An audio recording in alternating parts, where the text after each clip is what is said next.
ఎప్పటి నుండి ఉంటున్నారు ఇక్కడ? ఏంది అసలు అంటే ఏమంటున్నారు అధికారులు? ఉంటుందండి. మా ఇల్లు మాకు కావాలి అంతే, మా ప్లేసెస్ మాకు కావాలి, అంతకంటే ఎక్కువ మేము కోరుకున్నది ఏం లేదు. ఆయనకి చేతులెత్తి నమస్కరిస్తున్నాం సీఎం గారికి. ఆ? మా ప్లేసెస్ మాకు, మా ఇల్లు మాకు ఉంటే అంతే చాలు, ఇంకా మేము కోరుకునేది ఏం లేదు అక్కడ.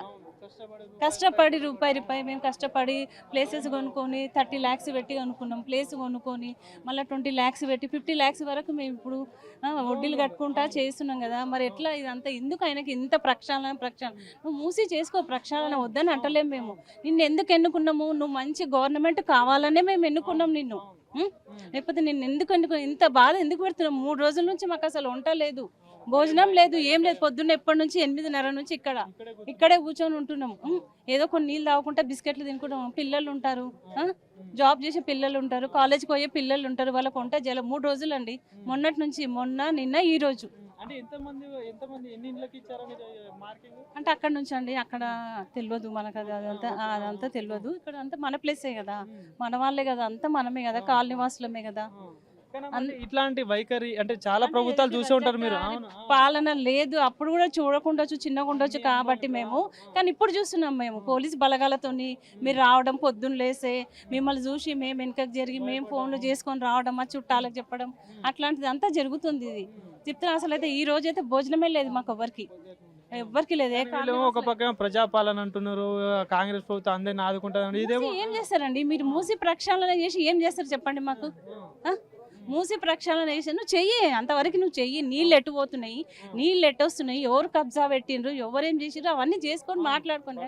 ఉట్టి బడా నాయకులు ఉన్నారు మీకు. విల్లాలు గులగొట్టుకోండి, ఫామ్ హౌజులు గులగొట్టుకోరు. మీరు చెరువుల మీద ఉన్నారా, నాలాల మీద ఉన్నారా, మూసి మీద ఉన్నారా, అది చేసుకోరు. కానీ పేద ప్రజల మీద ఎందుకు పడుతున్నారండి మీరు? మంచి కట్టుకున్న వాళ్ళకే. నీకు నీళ్ళు వస్తే రా, ఒకరోజు వచ్చి నువ్వు చూడు. ఇక్కడ నీ సెక్యూరిటీని పంపి, ఎవరినైనా పంపి, రోడ్ అంతా అంత క్లీన్గా ఉంటుంది తెలుసా.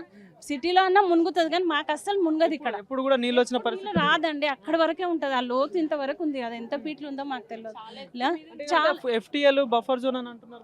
అది మాకు తెలియదండి, తెలియకనే కదా ఇదంతా. ఇది అదొకటని, FTL అని, బంపర్ జోన్ అని, దాన్ని ఒక్కొక్కరు ఒక్కొక్క హైడ్రామా చేసి, హైడ్రా వాళ్ళు ఎందుకు కూల్చేస్తారు? వేరే హైడ్రామా వాళ్ళు కూల్చేస్తే మాకు కూడా భయం అనిపిస్తుంది కదా. కష్టపడి సంపాదించుకున్న ఇప్పుడు నీకు ఈ రోజులలో నీకు గజము 40,000 పోతుంది. ఇక్కడ గజం 40,000-40,000 పోతుంది. ఇప్పుడు పడిపోయింది. హైడ్రా వచ్చినప్పటి నుంచి పడిపోయింది ప్లేసెస్. ఇక్కడ అంత ప్లేసెస్ అన్ని జాగలే. ఎట్లా బతకాలి? ఎక్కడ ఏ రెంట్కి పోతాము, ఎక్కడ ఉంటాము? అలవాటు పడిన ఇండ్ల నుంచి ఎక్కడికి పోతాము అని చెప్పి. డబుల్ బెడ్రూమ్ ఇస్తామని చెప్పేసి అంటున్నారు. ఎంతవరకు ఇస్తారండి? ఉండండి, 4-5 రూమ్లలో ఉంటాం మనం. ఒక హాలు, 2 రూమ్లు, కిచెన్లో ఉంటాము. 10 మంది ఉంటాము, 4 ఉంటాం. ఒక 4 రూమ్లు ఉన్నా కానీ అందులో 4 మనుషులు ఉంటారు. కావాల్సింది ఉల్లాసం కావాలని ఎవరైనా కష్టపడి కొనుక్కున్నది ఇల్లు ఎందుకు? దాని గురించే కదా. నువ్వు డబుల్ బెడ్రూమ్ ఇస్తే 2 రూమ్లలో ఏం చేయగలుగుతాం? రేపు బాబు పెళ్లి చేస్తాము, కోడలు వస్తుంది, పిల్లలు వస్తారు, ఎంతమంది ఉంటారు అందులో? ఇప్పుడు ఇంత కూలుస్తున్నాడా, ఏమైనా నష్టపరిహారం ఇస్తా అంటే అది లేదు. అది లేదు. మాకు ఇస్తావన్న గ్యారంటీ లేదు. నువ్వు కూల్చేటప్పటికి నోటీసులు ఇస్తున్నావా అంటే అది లేదు. నువ్వు కూల్చినప్పుడు డబ్బులు ఇస్తావన్న గ్యారంటీ లేదు. ఎట్లా? వచ్చిన వాళ్ళు కూడా ఏమంటున్నారు అమ్మా, అధికారులు వస్తున్నారు, కొంతమంది పోలీసులను వేసుకొని కూడా వస్తున్నారు, పోతున్నారు. అంటే ఈ రోజు ఈసారే వచ్చిండు, ఇప్పుడు ఈసారే వచ్చిండు. నిన్న మొన్న అయితే ఏమో చూడాలి మరి, రాత్రి వరకు ఏమవుతుందో చూడాలి.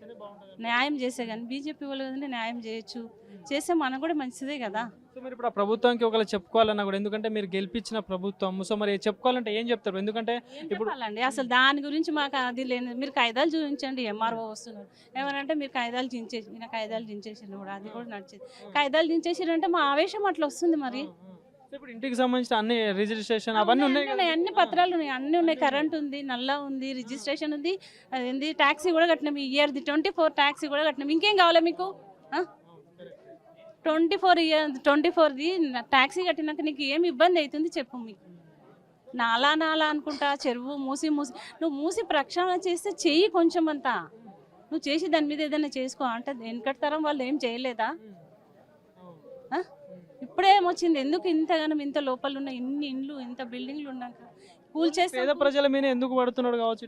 అదే అర్థం కాదు కదండి మాకు కూడా. ఆయన బయటకు రాడు, మాట్లాడు, ఆయన వాళ్ళని పంపించడు. ఈ పోలీస్ బలగాలను పంపించి మా మీదకి భయపెట్టడం తప్పితే ఇంకేం లేదు. వాళ్ళని చూసి మేము భయపడాలి తప్ప ఇంకేం లేదు అక్కడ. అంతే.